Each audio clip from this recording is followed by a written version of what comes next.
Bunlar bize çıkmaz mı? Ben...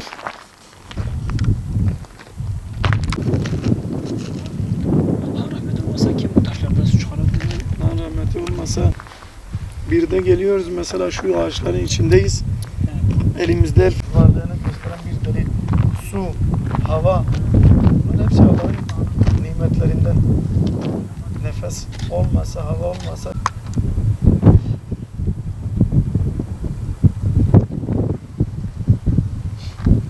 Hasan abi. Bu şelale yağmur olduğu sürece akıyor. Yani Allah Teala merhamet gönderdiği zaman, yağmur gönderdiği zaman bu şu gördüğünüz şelale burası mesela akıyor ve bu en üstte bir başka mağara var. Az önce bir mağara görmüştük. Onun aynısı bir tane de üstte var. Oradan gelen su, yağmur suları üst taraftan dağın dibinden çıkıyor. Buradan şu aşağılara ta Tılbısım dediğimiz bölgelere kadar gidiyor. Şu zeytinlerin, meyve sebzelerin sulanmasında faydası oluyor. Ama 2 senedir maalesef yağmurun olmaması, kuraklığın meydana gelmesinden dolayı maalesef şu an şelale de akmıyor, su da azalmış. Suyun azalması tabii ki her şeyi etkiliyor. Meyveyi, sebzeyi, zeytini, bütün yaşamı etkiliyor. Hani su hayattır, boşuna denilmemiş. Gerçekten su olduğu zaman her yerde bereket oluyor ama su olmadığı zaman maalesef böyle kuraklık ve sıkıntı oluyor. Bu şelalenin en üst kısmında yaklaşık 1 kilometre üst tarafında bir mağara var. O mağaranın içinden geliyor. O da tabii dağlarda mesela yağmurun, karın olmasından kaynaklı yer altına çekilen sulardan geliyor. Hepsi doğal kaynak suyu. Yani şu an bu su mesela pH değeri falan araştırılmış mı onu tam bilmiyorum ama gerçekten çok güzel bir su. Yani hem buradaki hem aşağıdaki mağarada çok güzel bir su. Suyu da gayet güzel, temiz, berrak ve içilebiliyor. Zaten mesela bu su Allah-u Teala tarafından gönderilmiş bütün canlılar için. Sadece mesela hani diyoruz ya zeytinleri suluyoruz, meyve sebzeleri, sadece o değil. İnsanlar mesela evde akan sudan ziyade bidonlarını getirip işte Gap şelalesi dediğimiz veya şikeft yani mağara dediğimiz yerden su da alıyor. Onlar kendi evlerinde de içiyor. Meyve, sebze, zeytinler faydalanıyor. Tabi bunun yanında bütün işte böcekler, hayvanlar, bütün her şey faydalanıyor. Aslında yetkililerden mesela şelale için söylenecek pek bir şey yok. Çünkü şelale sadece hani yağmur suyuyla akan bir şey. Allahu Teala yağmur verdiği zaman o bereket oluyor. Şelale akmaya başlıyor.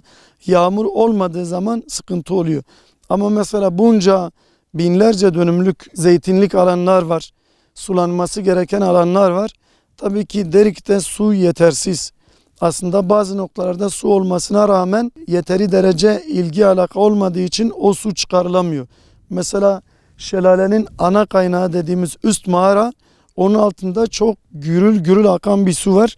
O çıkarıldığı takdirde şu an bir boru sistemiyle, bir boru bağlantısıyla belli bir miktarda su akıyor. Ama altında daha büyük bir su var. O bağlandığı zaman İnşallah burada sulanmayan hiçbir ağaç kalmayacak. Yani bir de şöyle bir şey var. Mesela hep hani Allah'ın rahmetinden bahsediyoruz. Allah-u Teala rahmet gönderiyor, yağmuru gönderiyor. Göndermediği zaman da elimizdeki imkanlardan faydalanamıyoruz. Nasıl? Yani elimizdeki bir miktar suyu da hoyratça kullanıp onu israf ediyoruz. Yani onu israf etmemek için şu an biraz maddi olarak imkanlar lazım. Örnek diyorum biz böyle zeytinleri sularken böyle kaba bir sulama yapıyoruz. Bu sistem örnek diyorum damlama sistemi olmuş olsa belki bunca su israfı da engellenmiş olur. Ama ona da çoğu kişinin mesela gücü imkanı olmadığı için yapamıyorlar. Çoğu kişi kuyu vurmuş, kuyuyu açıyor kullanıyor. Çoğu kişide de mesela kuyu yok. Yani insanların böyle adaletli bir şekilde faydalanabilmeleri için gerektiğinde bir su kooperatifi kurulabilir. Onun düzenli kullanılabilmesi için insanlar sırayla o şekil kullanabilir. Şu an maalesef en büyük sıkıntımız suyun olmaması. Burası da biz burada Derik'te Seregabe diyoruz. Yani şu an zeytinlerin, meyve sebzelerin sulandığı kaynak noktası. Seregabe, Şikefta Seregabe. Bu su o da doğal su, doğal kaynak suyu. direkt dağın içinden geliyor. Buradan ta aşağılara kadar bütün zeytinler, meyveler, sebzeler bununla sulanıyor.